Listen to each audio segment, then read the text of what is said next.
Hello and welcome to episode 34 of Shared Discovery, the show and podcast dedicated to sharing the many exciting and enjoyable aspects of games and gaming. I'm your host, Victor. Today, I'm once again joined by Ron. Ron, how you doing? I'm doing well, Victor. How are you today? Doing really good. I got a question for you. All right. Would you kindly tell the audience what we're talking about today? Yeah, we're talking about BioShock today. Why? What's up? Sorry. Would you kindly? Yeah, would you kindly? Would you kindly? Yes, we're talking about BioShock. So last week we did our 30 years and 30 games, and I think we both agreed that 2007 BioShock was our favorite game from that year. Yeah. Oh, yeah. Easy. So we decided, we were talking right after the show, what are we going to do next episode? Easy choice. It's finally time to dive in. One of the best games ever made. But before we get into that, Ron, what games have you been playing lately? What have you been up to?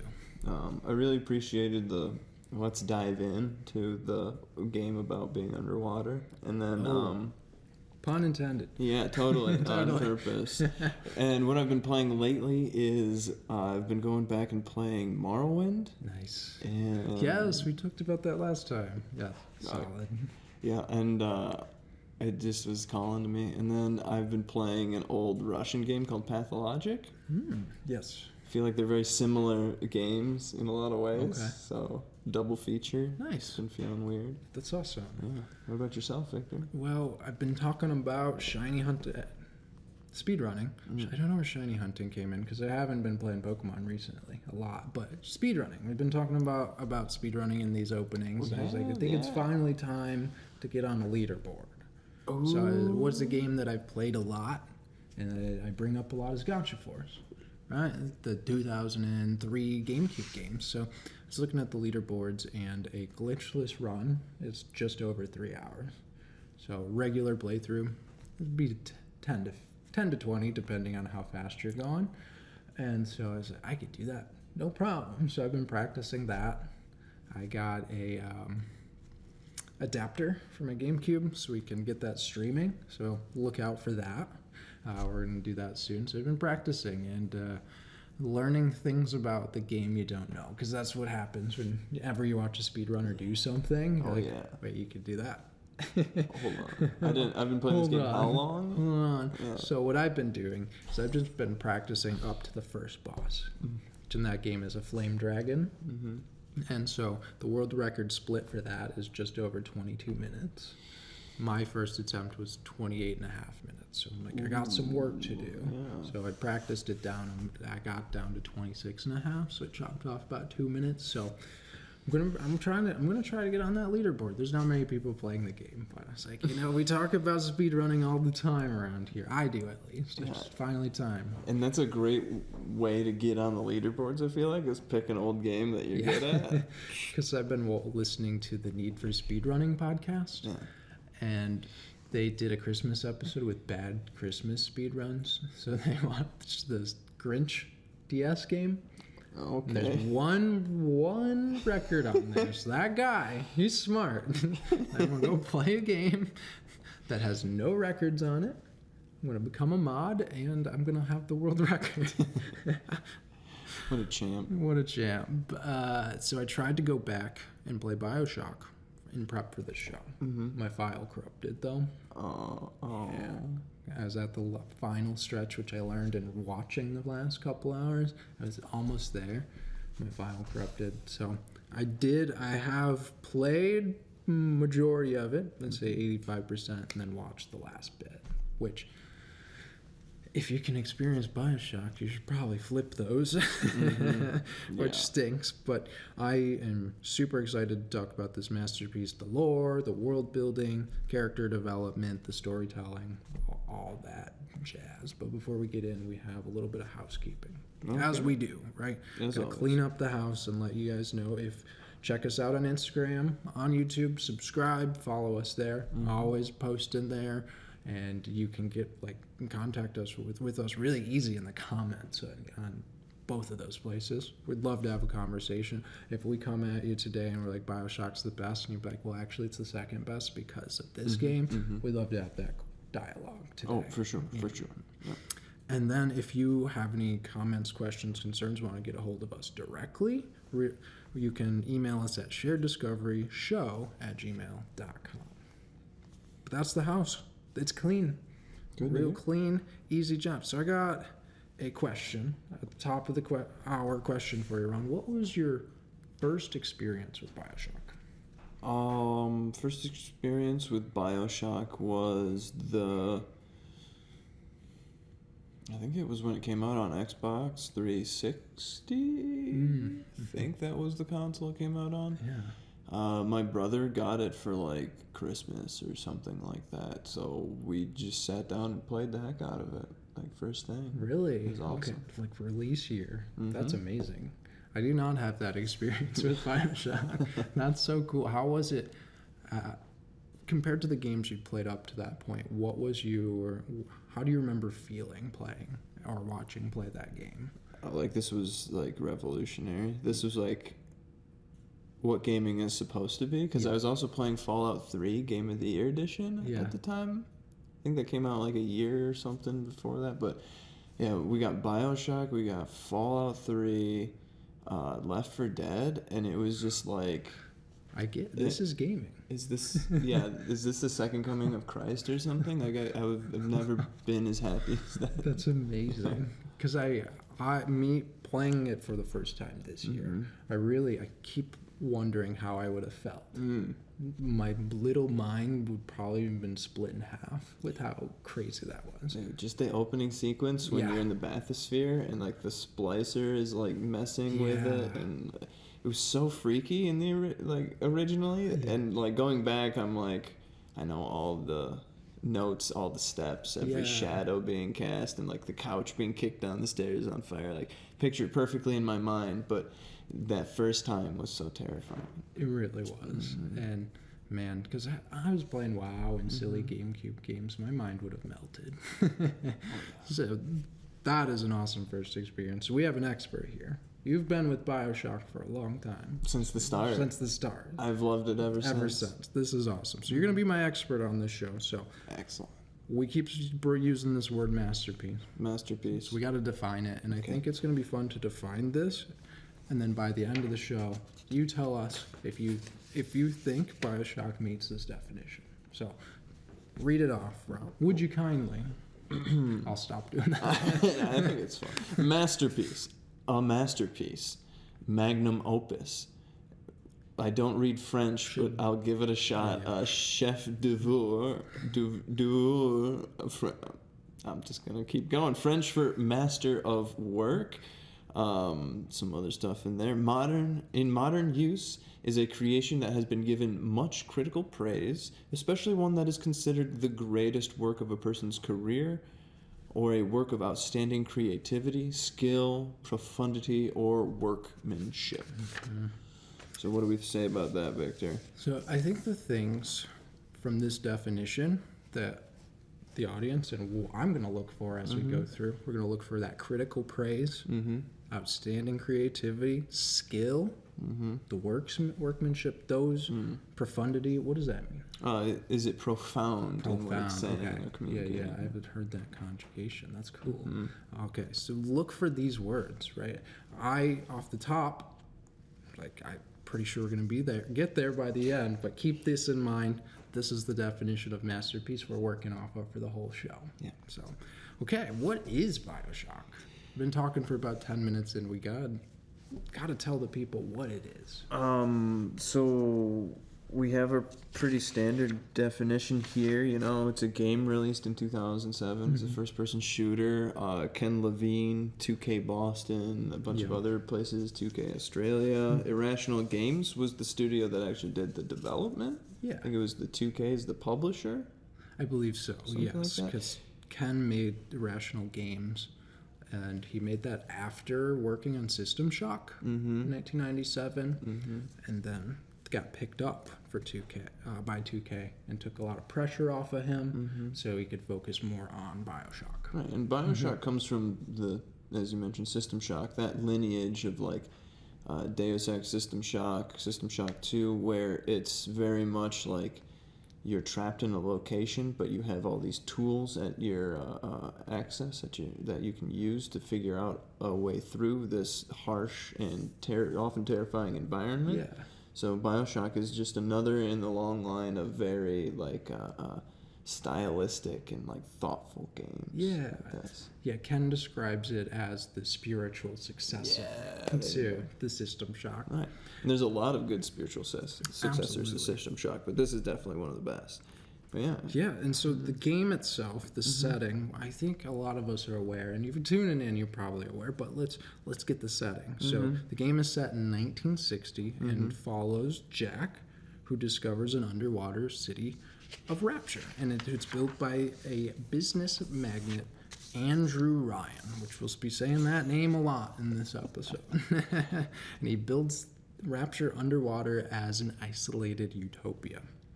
They discover Adam, which is genetic material from sea slugs that grants superhuman powers like telekinesis and lightning and bees.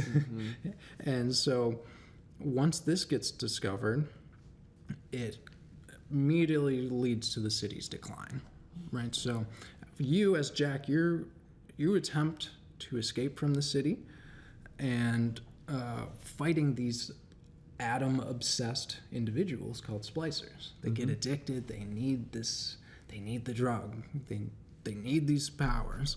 And so you're fighting your way, trying to get out of there. And the player, as Jack, you can defeat the foe with weapons, utilizing what the augments in this game, which the power-ups, which are called plasmids, which uses that atom to give you unique powers, and by turning Rapture's defense against you. So there's like hacking powers to turn the turrets against the splicers, against the enemies. And so that's really the core gameplay is in the core setting. You're trapped underwater city, don't know why you're there, all you know is your plane went down and this is the only place you had to go. It's like it's meant to be. You're out there in the middle of the ocean, you find a lighthouse and you're in. But yeah, it's really interesting how it plays with so many things like societal decline, like one man owning and running a show, and plasmids and changing your genetics and Adam. Absolutely. And I highly recommend looking up interviews with Ken, because he talks about his inspirations from dystopian, utopian thinkers like Ayn Rand, George Orwell, Aldous Huxley, and how he chose to incorporate these into the game and with the main characters in the story they're trying to tell and the points they're trying to convey. And so it provides a few role-playing elements.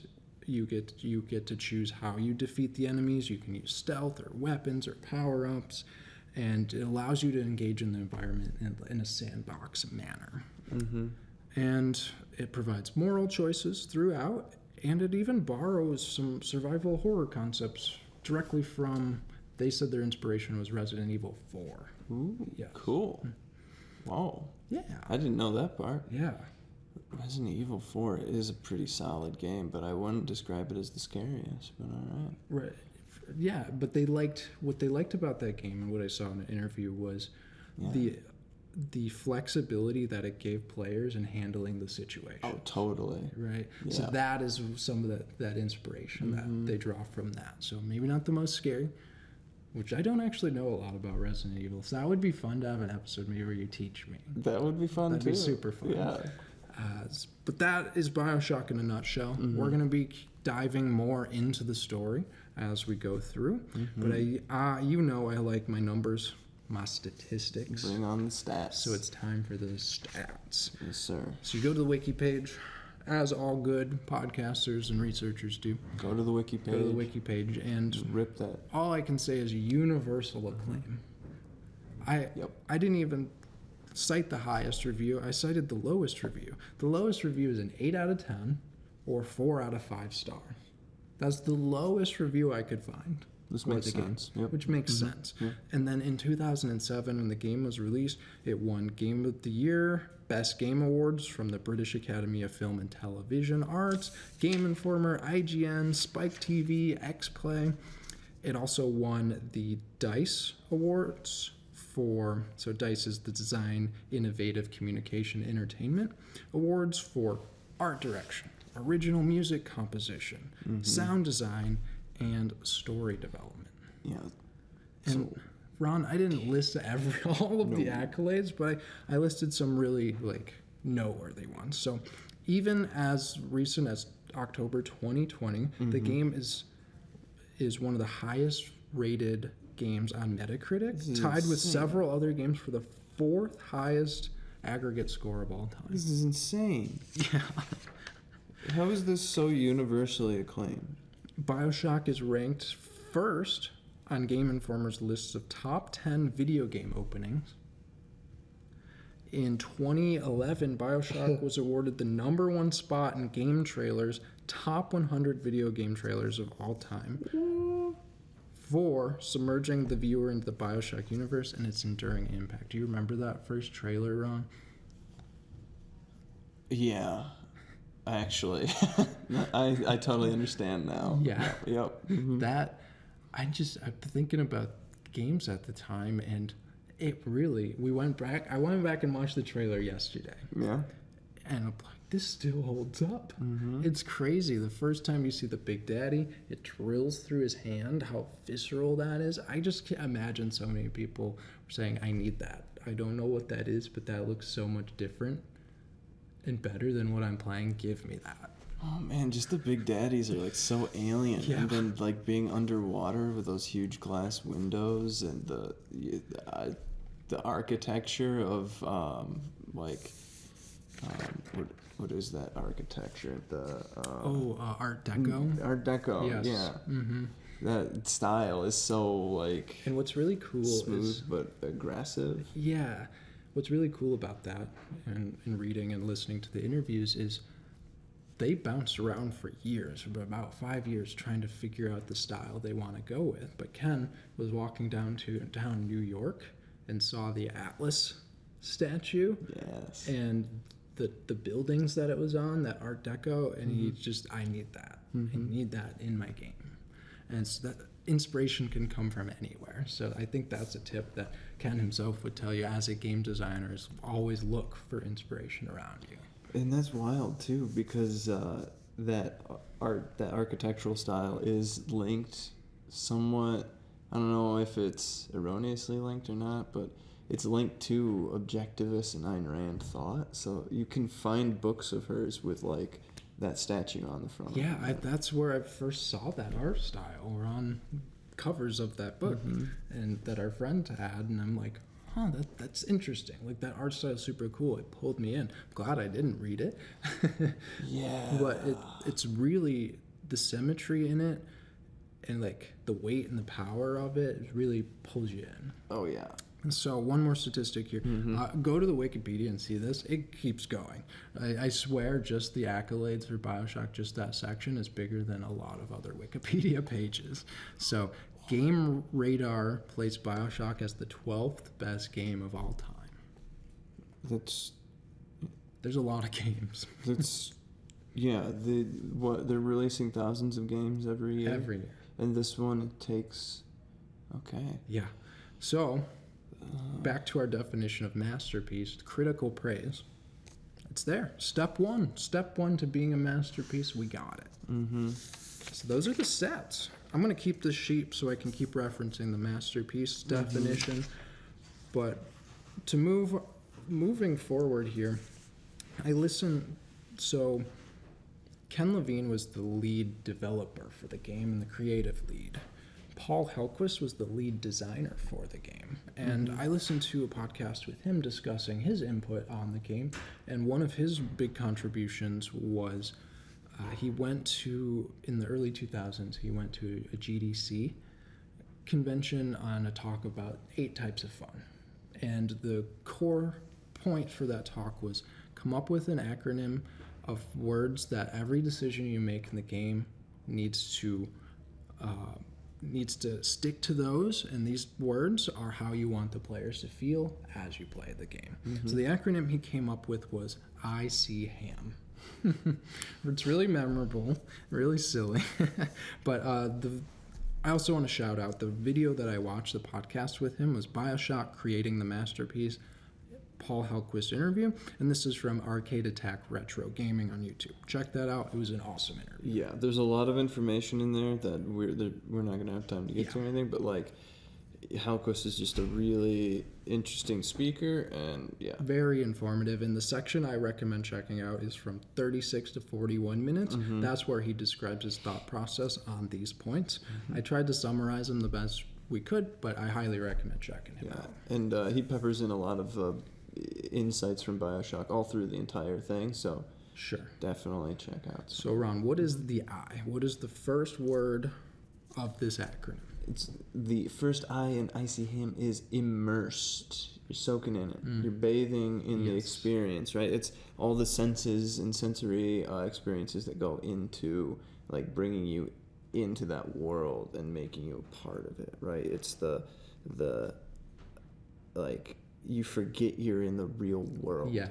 And that's what he said in the interview too. He said, we wanted to make the world so believable that when you put down the controller, you have to take a breath and remember you're in your house. I thought that was so cool because I felt that, right? They crafted the world so well that you get lost in it. So immerse, right? Absolutely. And something else I was thinking is it'd be cool to see, we're going to talk about mechanics here in a bit. Think about as we go through these, where do these mechanics fit into these criteria? Right. So the next we have is C, which is curious.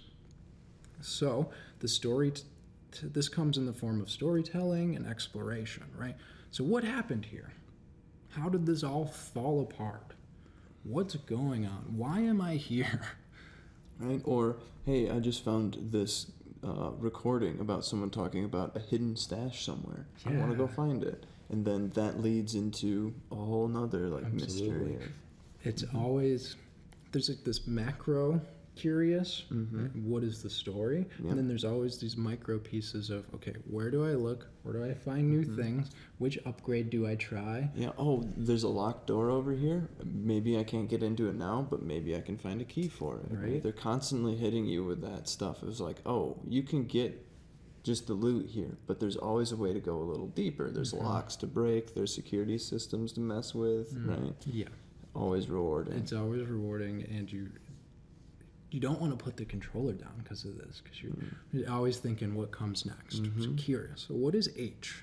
H is going to be hungry, and this comes off of the heels, I feel, of the curious. Because if you're curious, you're hungry. Yes. You're going to want to be looking for more and more all the time. And what the designers did is they restrict your resources. Maybe not like completely cutting them back so you're desperate, but just you're riding that line. You're riding the edge. So then whenever you find one of these secret stashes, you're excited. You're like, oh, I got... Yes, I needed that so bad. Life, blood, bullets, money, something, a way to survive. And the way that he described it was the ragged edge. Yeah. So you're always teetering on this, not falling, but teetering on, okay, I'm running out of ammo for this gun. I don't really like this gun, but now I'm going to try it. Right. Because I have to. Maybe, I'm running, I don't have any ammo, just the wrench. Let me switch over to my plasmids, my abilities. So you're all, this like, I really like how you described that. Resource restriction made you hungry. Your belly was never full.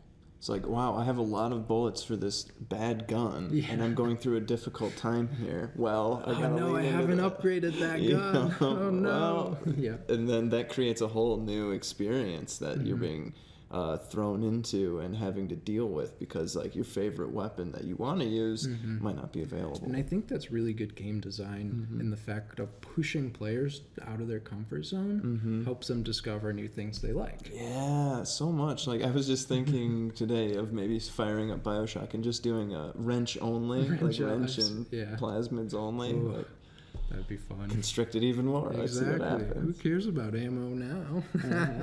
That sounds so stressful. Yeah. But so entertaining and rewarding if you can pull that off. So next we have, this one's obvious. Yeah. Right? Yeah. This is afraid.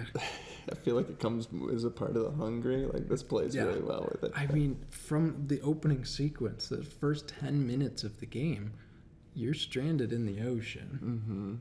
Right? It's terrifying. There's only a clear, like a giant tower in front of you that's just beaming over you, and it's the only place to go. As soon as you walk in, there's a giant bust of Andrew Ryan with, what is that quote? No gods, No kings. no kings, only man. You're like, okay. So they're hitting you with terrifying ideas. They're hitting you with curiosity. They're hitting you with like fire on the water, like everything that can go wrong. Ocean phobia. Yeah. What is that called? I don't know. I go on that Reddit page sometimes. I'm like, nope. Nope. I try. I did try to play Subnautica for 49 minutes. You're braver than me. Couldn't pull it off. I'm going nowhere near that one. I couldn't pull it off. Because you can sit there and watch the plane like disappear beneath the water, and it's just like. I'm like, I'm gonna stay in this safe area. There's drop off over there. I'll be fine. Then I hear the blade. And it's like this high pitched whining noise. That it's a puffer. I turn around and puffer fish explodes in my face. I'm like, nope. I'm done. I'm done with this game. Oh, that was Subnautica, yeah. Subnautica. I can't do it. No. So it's afraid. Obviously, it has survival horror influences, and I'm gonna not linger here too long because we'll touch back on this. For those of you that were here for our pixel horror episode, I'm just going to touch back in on what makes the 6 criteria that makes this game horror. So the last one, what is the M? This one is interesting. Meaningful choices, which, I guess they address the idea, because like there's the saving the little sisters mechanic in the game, where there's these characters called little sisters, which are like incubators for Adam.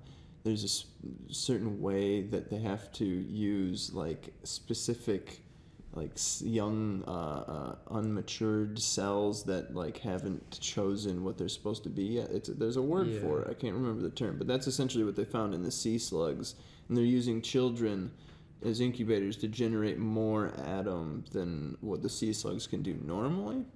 So it's really messed up and dark, and there's, I don't know why anyone would ever choose to hurt them, but you can either hurt them to get an immediate like reward, or you can prolong, or you can save them and then like get a bigger reward in the long run, right?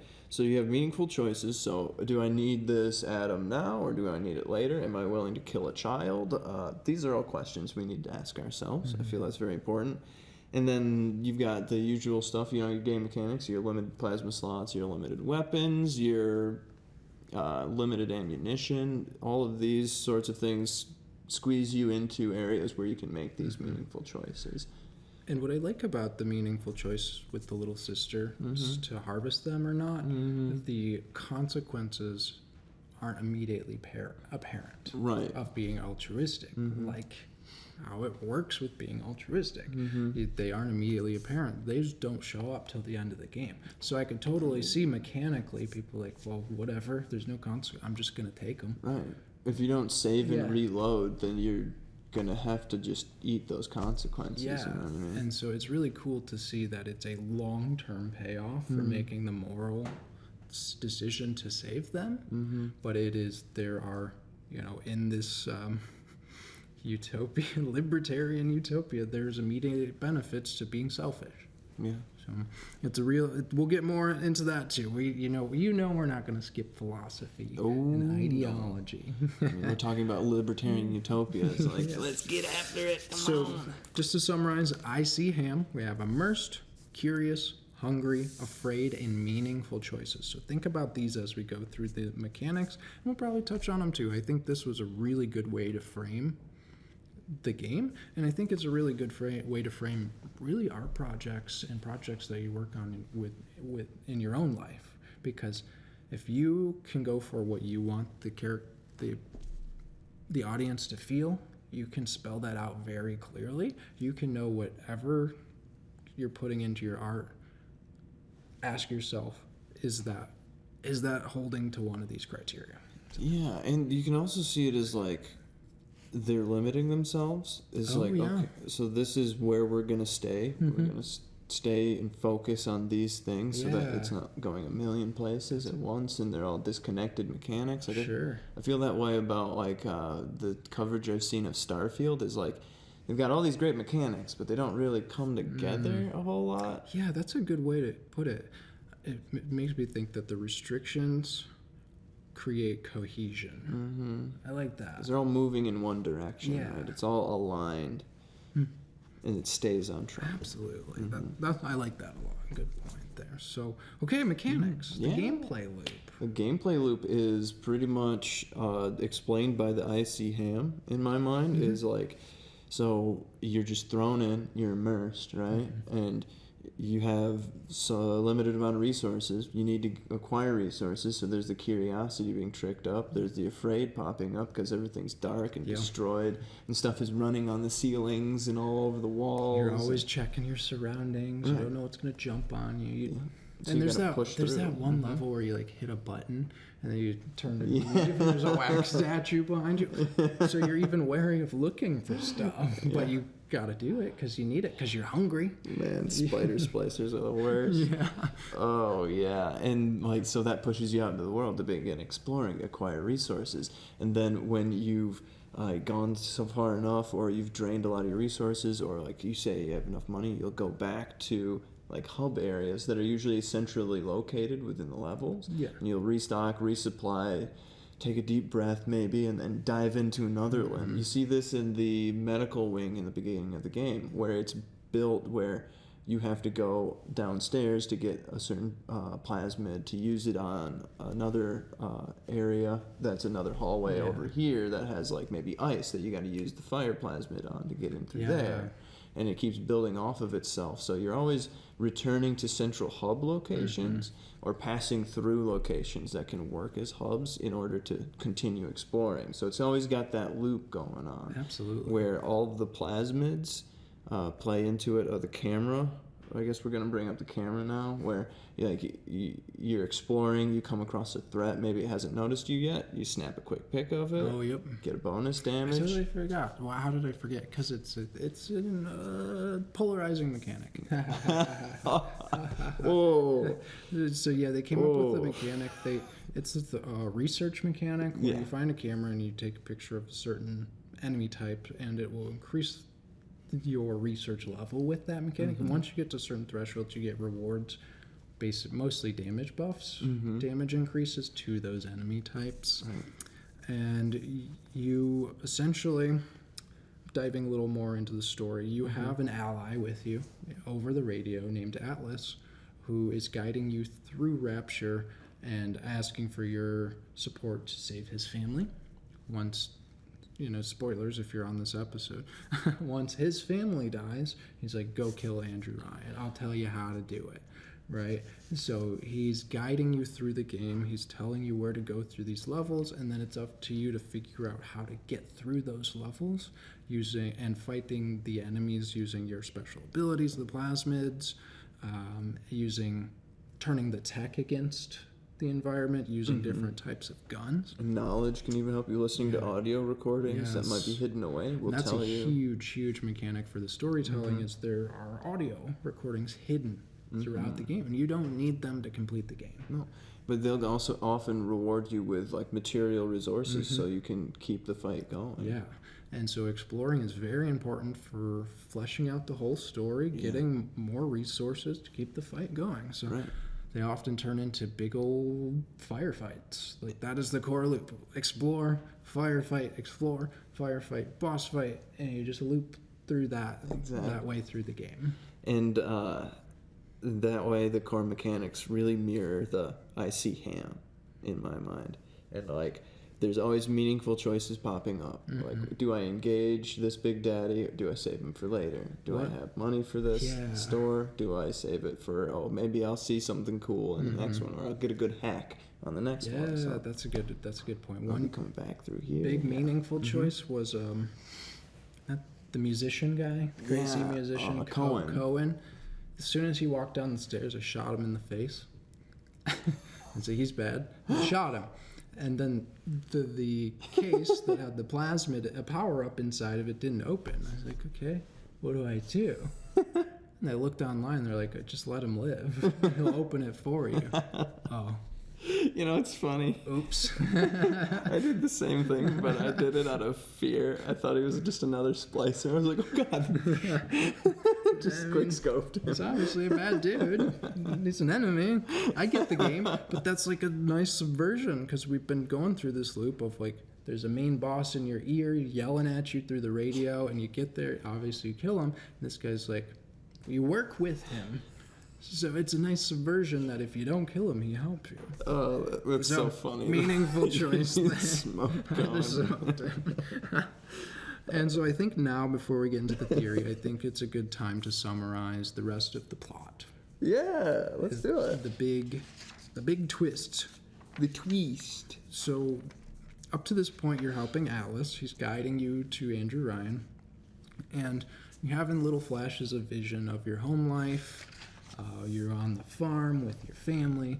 They're just flashing, and you're getting the story pieced together through audio books, the audio files, recordings if you're grabbing those. Yeah, Suchong. And then you get close to Andrew Ryan. He starts taunting you. He's in your ear. He's talking trash, and you drop down into this room, and there's a wall with photos and like, what's the red string board? Yeah, like a Crazy Charlie. Yeah, the conspiracy board with a picture of you in the middle and the words, would you kindly? Yeah, because if you've been paying attention to the audio logs, you'd have picked up Andrew Ryan's romantic interest was working for Leonard Cohen in his theater, and Andrew Ryan knocked her up, and then he stole the child. So she has like a whole recording of her lamenting the child and like dying or being killed by somebody over it. Through the audiobooks, you're learning that the city is falling apart because entrepreneur and mob boss Fontaine had a war with Andrew Ryan. Yep. And so you get to confront Andrew Ryan, and the game takes control away from you. Right. And it reveals, and something we forgot to say is that Atlas, the whole time he's asking you to do things, he says, would you kindly do this thing? And Andrew Ryan, it's this cutscene where he said, would you kindly? You're forced to do these things every time he says that. And you learn that you weren't in control the whole game, and that you are a genetically modified child by Fontaine to come and overthrow Andrew Ryan. That's what it was. Yes. It was a whole plot to overthrow Andrew Ryan with his own child. Yes. It's insanity. Yep. This Fontaine stole his kid, augmented him to have him come back and kill him. And so Andrew Ryan decides to kill himself by telling you to do it. And you have no control. It's a little sins of the father moment. And while screaming, what does he say, Ron? What is it? Man chooses, a slave obeys, which says a lot about what that guy thinks of altruism. So then Atlas, after you kill him, Atlas is like, okay, grab his code, and we're gonna. We're bad at this. I'm bad at recap, but I should say Andrew Ryan said, I'm gonna blow up the city. I don't care. You're not gonna get it. And then Atlas says, take his code, his genetic code, and we'll turn the bomb off. So you do that, then Atlas starts laughing. Yeah.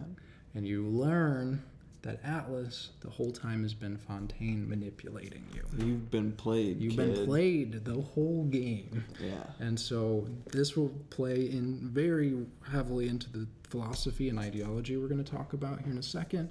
And the game wraps up by you get deprogrammed by one of the doctors you work with throughout the game, and you go kill Fontaine. Tannenbaum. Tannenbaum, yep. And you kill Fontaine as the final boss, and depending on what you did with the little sisters, you killed them or saved them. Depending on how many you saved or killed, you get a good or a bad ending. Yeah, I think there's 3 endings. There's if you hurt just a small amount, you get the neutral ending. If you don't hurt any of them, you get the good ending. And then, it's a bad ending. So, ideology. A lot of this comes from the article Ideology in BioShock, a Critical Analysis. It's a 2019 article from Daniel Odenshaw from the Central European University. And the first point we have here is free will. So take it away, Ron. Yeah, so free will, in my mind, is the greatest thing given to humans in existence. And, like, you know, whether it exists or not, that's a huge argument in itself. Because, yeah, that's, like, all of philosophy. Existentialism is, like, do we have free will? Mm-hmm. Is that even an important question to ask? Yeah. I don't know. But, what is it? The whole thing about free will in video games is... Well, if a video game is linear, do you have free will? And this game is pretty linear, right? So do you at any point really have free will? Like, you have free will in how to play the game, Yeah, for sure, but, like, the choices are pretty, like, are they actually real choices? and even with the plot twist, you learn that they're not. Mm-hmm. They were all made for you. And so I got a quote here Yeah. from Shaw. It says, so he said, the moment, so the Ryan twist, where you kill him, you learn that you're being controlled, is the moment we can be seen as a criticism of the illusion of interactivity provided by modern video games. Exactly. And in interviews with Ken Levine, he said that was one of his biggest frustration with playing modern games. So you can see all these grand landscapes, and you're told you can do anything you want in games, and you can't do that. Yeah, and another one that comes to mind is, like, false choices. You see this in Fallout 4, where no matter what you choose, it's always the same choice. Yep. You can choose the snarky answer, but they're going to say the same thing. You Yes. need to go to that Mirelurk den and do that thing, because it doesn't matter. You're here to play the game, right? Mm-hmm. Like, why would you say no That's to in a quest? Pokemon too, Yeah. right? Every Pokemon game has that, where it's like, do you want to help me? And it says yes or no. You say no, and it's like, are you sure? No. And you said, yes, I'm sure. It's like, do it, help me. Yeah. And you just go in this loop until you say you'll help them. Come on. So is that really a choice? And so I can see the critique Yep. of that in the game, and it's using that as its own critique, right? Yeah. That's a part of the narrative. Absolutely. And I have another quote here. It says, within the context of the trend towards increasingly open-ended interactive games, this removal of choice at such a pivotal moment functions as an intriguing counterpoint. Right, because it's kind of showing, like, does it matter? Does it matter if you have all of this choice in the game? Does it matter to being a good experience? Right. Like, are we just here to have a good time, or are we here to make choices or something? Like, Yeah. it's really just a well done twist. It's a well done, like, holding up a mirror to open world, quote unquote, games and being like, you're not as free as you think you are. It's just a different kind of cage. Absolutely. And in psychological terms, Shaw argues, there's a big long section about Freudian arguments and the Oedipus complex, and it is interesting. But what he draws from all that is that in psychological terms, this can be used to illuminate the idea that people are unknowingly driven to certain action by their unconscious. Yes. Right. So this strikes closer to the core philosophical message in BioShock, with the player embodying this as a subject of great superficial choice, obscuring a predetermined fate. And we see that constantly, like, superficial overriding, like, meaningful. Yes. And it's interesting that there's a difference in driven certain unconscious and conscious decision making. Yeah. Is very critical, very important. Are you choosing that because that's who you are or what you are? Or are you choosing that because that's what you want? Or at what level is that interacting? So at what point is the conscious the free will? So what does that make the unconscious? Right? And one of the points in the game is, like, all of the choices you were making were superficial, and if you completed the game, it was all predetermined anyway. And that's how video games work.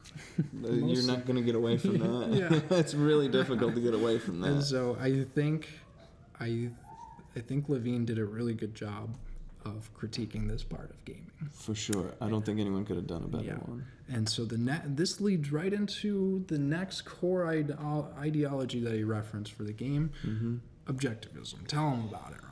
Oh boy. So objectivism, how it was framed to me when I first came across it was be a sieve, not a sponge. Take what you need, leave the rest, because it's one of those ideologies where, like, wow, you've got some good things going, but huge but right in the middle, like, that you can't get rid of because this one is, like, so extreme in its assertions that it's probably not healthy. Like, I think that's the point the game is bringing up, is this isn't a good ideology necessarily, or like, take what you need, just leave the rest, because it's a radical ideology.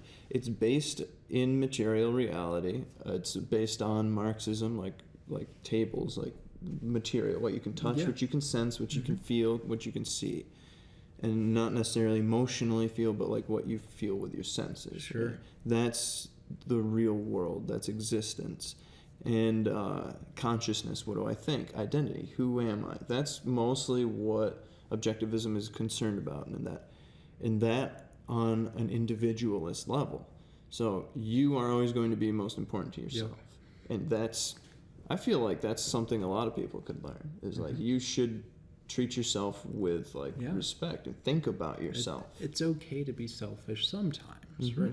Sometimes. And take care of yourself. Right? So it's individualist, it's self-interested, take care of yourself, like, do the things you love. It's focused on productive work. So always be making, always be creating. It's like artists fall into objectivism pretty easily, you know? Because it's like, it's my art, I'm making it, I'm always productive. Like, a lot of artists just make, constantly producing, and never like take time to just relax.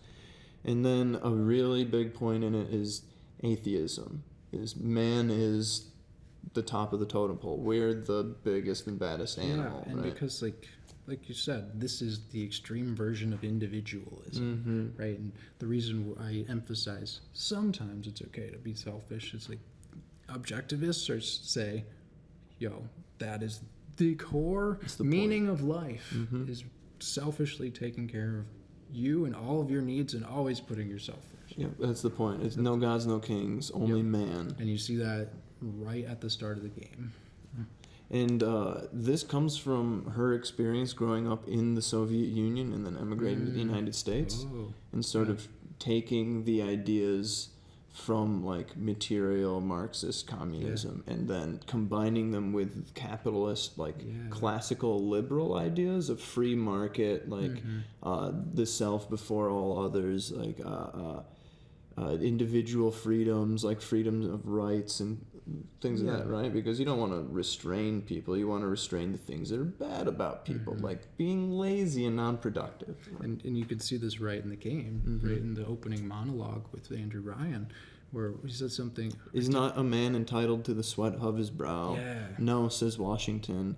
It belongs to the poor. No, says what is it?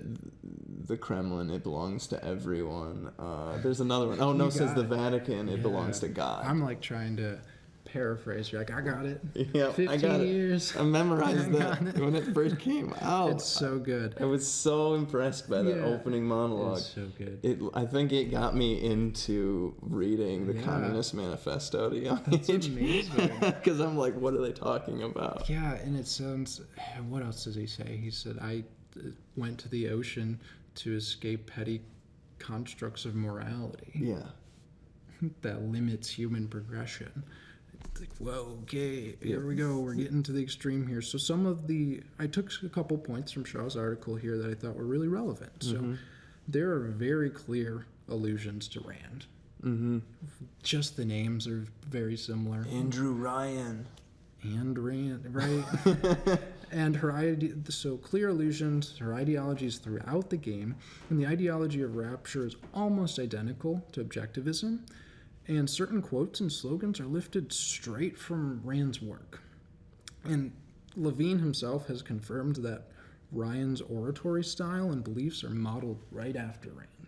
Right, so directly critiquing her and referencing her. Yeah, if you look at some of her interviews, she's very slippery with her words. Yeah. Like, turning definitions on their heads. And so I really like this next point. It says, the failure of this utopian project and the monstrous behavior of the people behind it means that on a narrative level, the game certainly contains a strong critique of rampant individualism. Yeah. That was rough for me.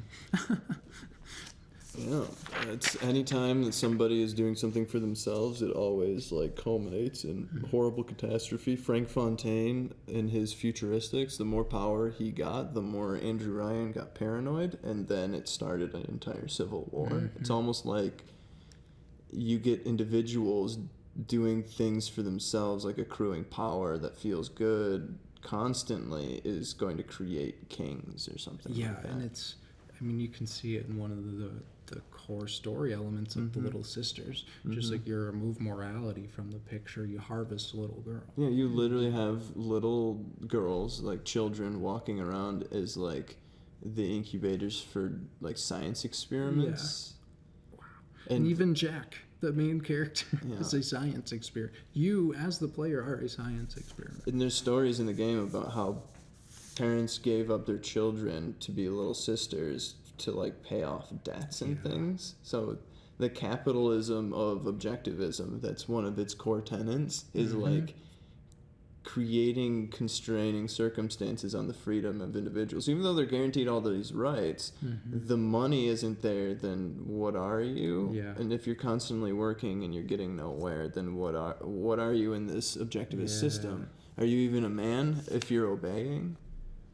I mean, what are all these people down here? What is it, Frank Fontaine's line? They still needed blokes to clean the toilets? Yeah. Oh, man. And when that's a perfect example, too, because he manipulated the situation, the unrest, faking his own death, becoming a savior of the people, this Atlas, for his own means and his good, and started this civil war. Because, was it Andrew Ryan represents the Atlas from Atlas Shrugged, and Frank Fontaine represents like the Howard Rourke from Fountainhead, where he's like this like singular individual. He's just so smart that he can like outdo anybody. Okay. And he can get on top of the system and win in a situation that's totally not feasible. And he's just like a normal, like commoner type of a person, right? Common upbringing, common birth, like nothing special about him. But he's able to rise to high places. And then you pit those two against each other, like the models of objectivism fighting each other.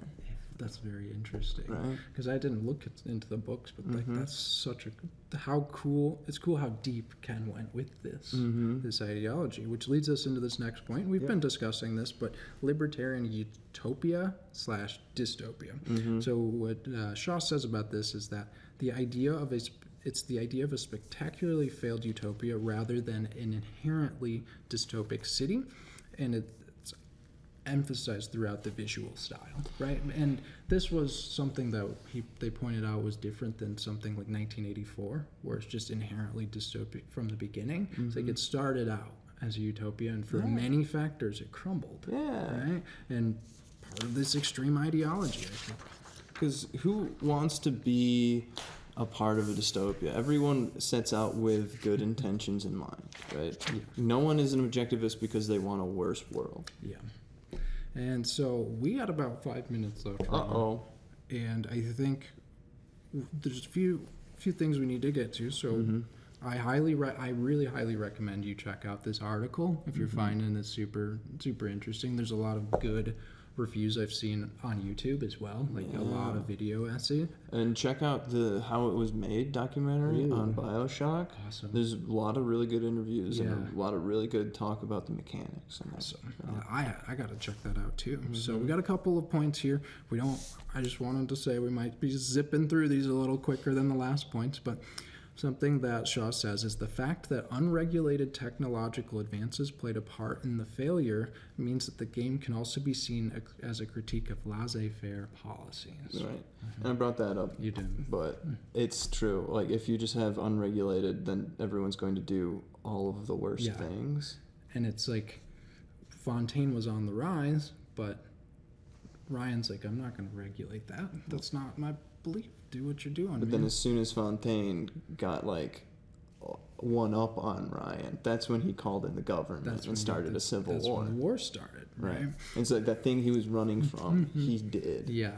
And so that's the final point. That leads nicely into the final Yeah. point we have here for the ideology, and it's the danger of ideological extremity and unquestioning belief. So this means that the player has not only observed the effect of unquestioning belief, but they've participated in it. So taking this all together, the same conclusion can be reached that an unquestioning adherence to any ideological position can lead to totalitarianism, and that it is the obsessive search for a certain type of utopia that leads to dystopia. Right. Because the world is inherently imperfect. So if you try to put a perfect thing on top of it, it's not going to match Exactly. perfectly. And I think what we'll end with this section with is the quote. I really like that. Put a nice bow on this from Shaw, is that rather than functioning as a critique of any particular ideology, the BioShock series as a whole functions as a critique of ideology itself. Which is very postmodern as an ideology. That's ideological. Rejection of ideology. Oh, anyway. We don't have time. We don't have time for this. 3 minutes. So I did have the section on horror, but we talked about this in the Pixel horror episode, so we'll skip past that because we want to talk about the pros and cons of the games. Oh, yeah. And so take us through these pros, and I'll handle the cons. So the first one I'm putting out there is a pro, in spite of all of the complaints, because I can kind of see this as being a pro. But the Vita Chambers, it's also a con. Don't worry. But the Vita, I can hear people commenting, but the Vita Chambers allow experimentation, and they're good because they allow you to get back into the fight quickly. Yeah, right? and so we should say the Vita Chambers, when you die, you res in the science tube, and then you can keep fighting. But the reason people have see this as a negative to the game is that it doesn't heal the enemies as well. So with persistence, you can get through any enemies. There's really no in that regard, there's very little consequences to death in the game. Pretty much. And it's a weak point. You can't die, but it's strong that there's a low time of getting back into it, which I think is two-sided coin, right? Pokemon Snap style camera. This is another one that's pro and con. Pro and con. The first time you use the camera, you think this is super cool. Then later times, you're like, hurry up. You're ruining the flow of the game. This was critiques that I heard. And I forgot about it completely when I played the first time. Good writing is a pro. I would say good writing on every level. Yes. Environmental, script, blows my mind. Yeah. And then solid gameplay. The mechanics, maybe not as good as what we've got nowadays, or like BioShock Infinite had probably smoother, or BioShock 2 had more fleshed out combat, but this one, solid gameplay. Absolutely. Crisp visuals on all counts. That Art Deco, it does something for me. Big daddies, freaky as all get out. Little sisters, stay away, please. It's wonderful. Just look at any corner of the game. You spend so much time just looking at the art. And if you do use the camera, you get up close and personal with some of the splicers. Oh, that's a good idea. Yeah, they have really crazy designs. They have way cool designs. Then there's the interplay of mechanics, visuals, and writing. This one is one that's really important for me, is how it all works together. It all meshes. Video games are the only ones that can tell stories like this. As interactive storytelling, there's no other medium. In fact, a lot of the things I was reading is this started the conversation in the artist community for the first time of video games are art. Oh yeah, confirmed. This is art. It's a museum. It's a diorama. It's just incredibly beautiful, and how it combines its elements. Absolutely. Whereas a lot of games are just we have music, we have shooting, we have exploration. They're nah, this is all combined. Woven together. Integral. Think back to ICAM. So, and the last thing, I think this, you say, what is free will? I think the philosophical questions that got us thinking, is huge. But some of the cons that we have, clunky controls. It's 2007, so the controller was kind of clunky. Some enemies get stuck, which I learned was because of a rush schedule. It happens with games. And then some critics argued that the moral choice to save versus harvest the little sisters was flawed and had little impact on the game. But others argued that the fact that the reward for saving the girls was till later was the point that they were trying to get across. That altruism isn't always immediately prevalent, but some people saw that there needed to be more drawbacks to harvesting the girls from a game mechanic perspective. Right. So that's what we have today. We're already at the bottom of the hour, Ron. This could have been a two-parter, I think. But thank you all so much for joining us on this BioShock retrospective. I would say that Masterpiece holds up. Skill, workmanship, creativity, critical praise, and profundity. Absolutely is a masterpiece. But thank you, BCTV, for having us. This has been so much fun. Again, email us at shareddiscoveryshow@gmail.com. Subscribe on YouTube, follow us on Instagram, send us some comments. We'd love to talk about some of the games that we're playing. But as we sign off of episode 34 of Shared Discovery, please make sure to have some fun, play some games, and be kind to each other. And Ron, sign us off. Riches must be divided, but real wealth can be shared. Thanks.